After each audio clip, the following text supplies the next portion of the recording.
The second special session of Imina 34 de la Legislature in Guam is called to order. Mr. Majority Leader, you're recognized. Mr. Speaker, I move to adopt the second special session agenda for February 14, 2018.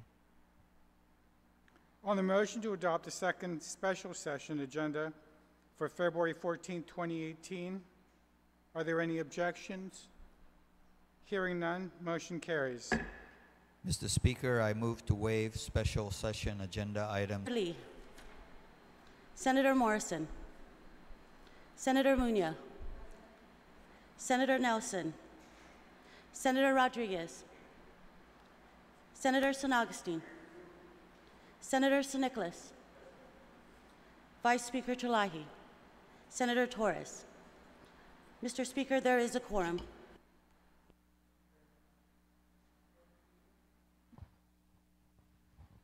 Mr. Speaker, I move to approve legislative special session journal dated April 28, 2017, subject to corrections.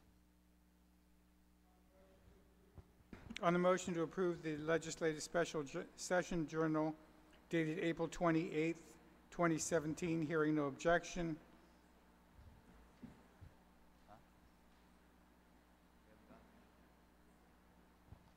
Mr. Speaker, I move to waive special session agenda item 9. On the motion to waive item 9 session agenda, any objection?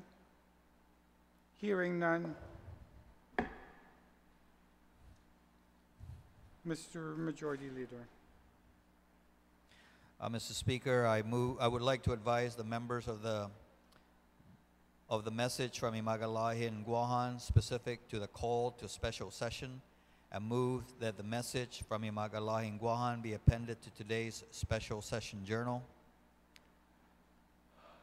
There being a message from the Magatlahi Guam, I'd ask the Legislative Secretary if she would please read the message into the record.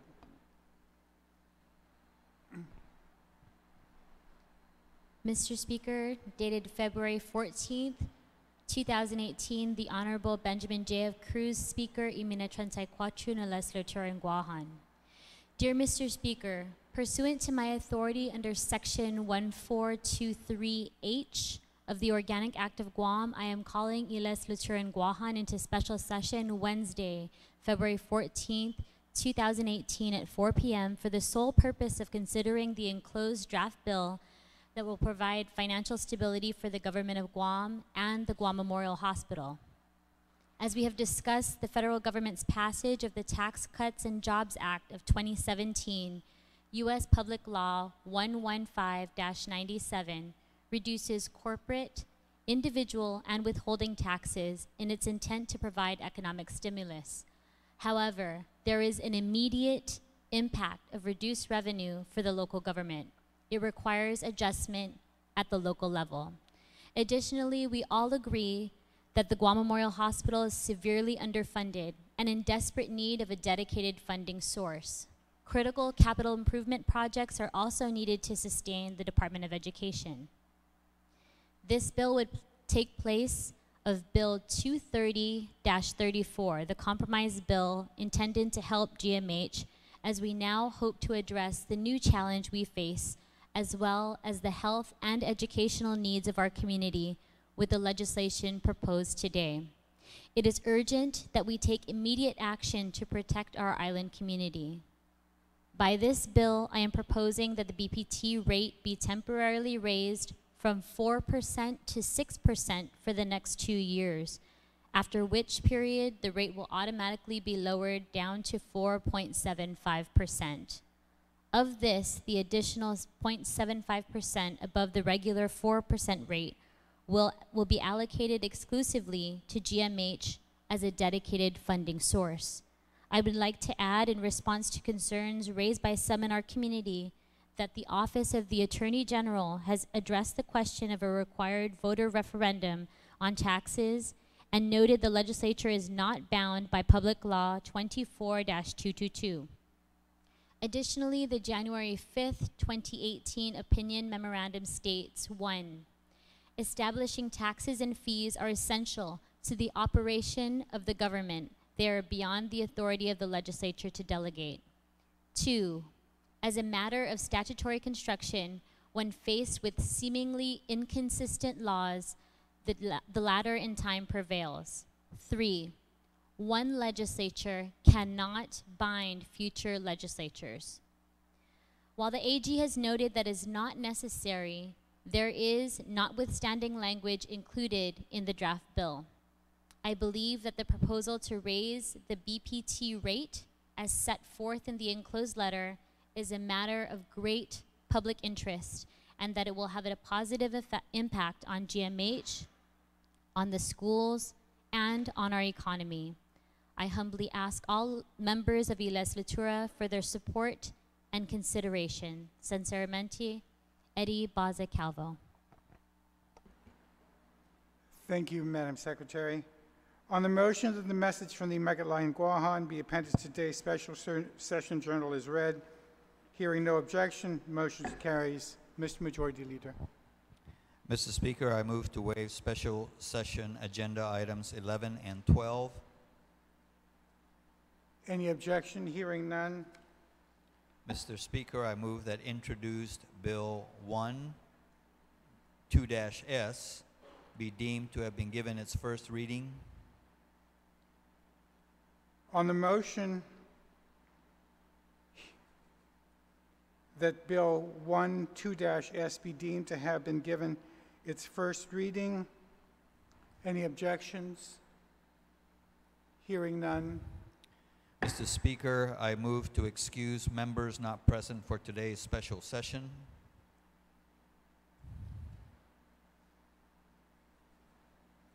No objection. On the bill having been submitted and given the number of 1S, unless there is an objection, the chair will refer the bill to Committee on Appropriations and Adjudication, and will announce today that a public hearing will be conducted on February the 21st, starting at 9:30. A second hearing will be conducted at 2 o'clock, and a third at 6 o'clock on that same day.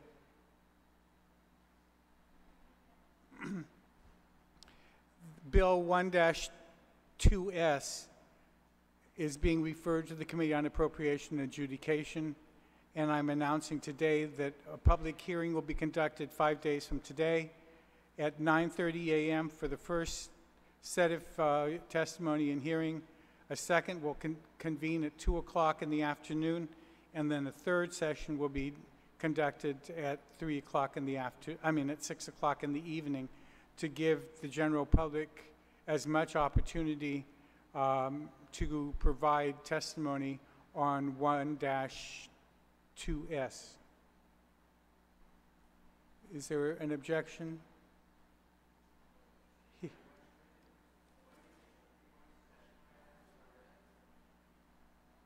The question that's been raised was whether or not we'll go to intersession immediately after.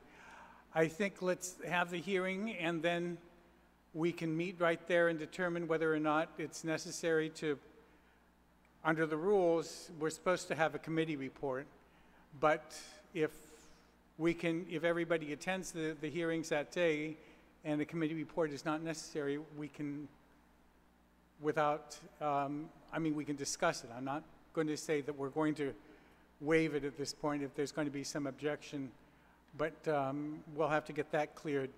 But let's hear the testimony and then make a decision. But it is the intention of, it's my intention as a presiding officer to prepare a committee report to be available to the members and go online so that we can reconvene or convene a session on a week from Friday to start the discussion, committee of the whole, whatever is deemed necessary to move this post haste. But I want the public to have an opportunity to provide testimony, and that will be given next Wednesday. Okay? Madam Vice Speaker.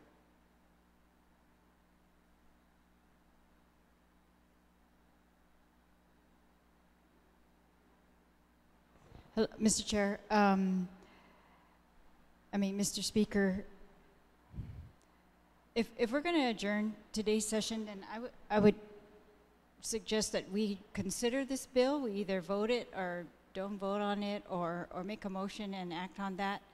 And that if we're thinking of considering the bill that the governor sent down in our regular session, I'm going to suggest that we consider it in our regular session so that we are able to, since we are going into regular session, and that we are able to deal with it as we want to at that time, to amend it or substitute it if it's going to be referred to your committee. I noticed that this bill 1-S has been introduced by the Committee on Rules at the request of the governor, but I think we can, somebody could introduce it again as a regular bill at the request of the governor, and then we deal with it in our regular session. If what you're saying is correct, that we are going to act on this bill and adjourn this special session. I understand your point, and the only reason why I'm adjourning today's session, but with the understanding, I want it understood, and I want the governor and the people to understand that we are moving with this at a very special pace. And the only reason why I am going to adjourn and rather than just recess as we did in the last time is we have a state funeral on Friday, and there is maybe a need to address a couple of bills next Monday or Tuesday before the hearing on other session things, but I just don't want it thought that we're not addressing the governor's bill. I want the governor to understand very clearly that there'll be a session where only his bill will be discussed or addressed, just so he stands assured that we are addressing the bill. But it's just the way that the rules were written that during recess, we can't do anything else. And unfortunately, we've committed ourselves to a state funeral on Friday, and we're going to have to be a little fluid in how we handle this. And whether or not it's in regular session or in a regularly called special session again, a reconvening, Mr. Speaker, I just want to be clear. We can only call regular sessions, and the governor can call special sessions. And unless he's planning to call us into another special session, we should just plan on dealing with it in a regular session. At your call, whenever it's going to be, if we're going to come in next week, okay. or the week after, or tomorrow.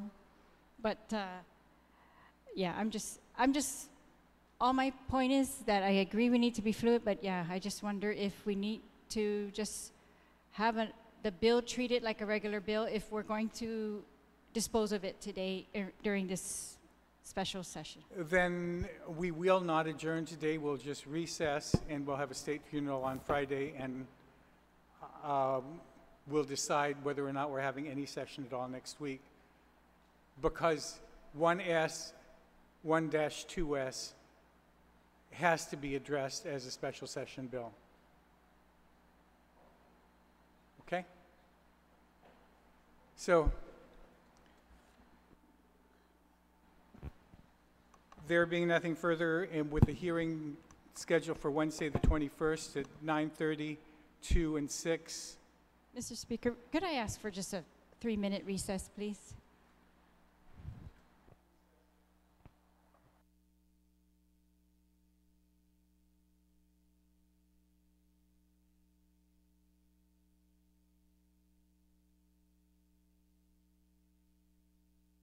Yes?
Let's go.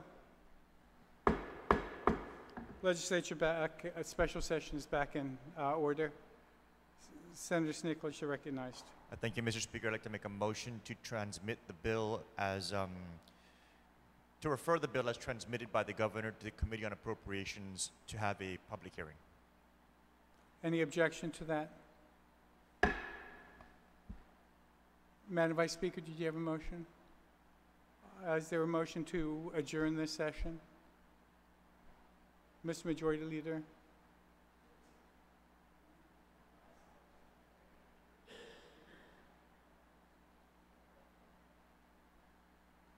Speaker, I move to adjourn this special session. Hearing no objection.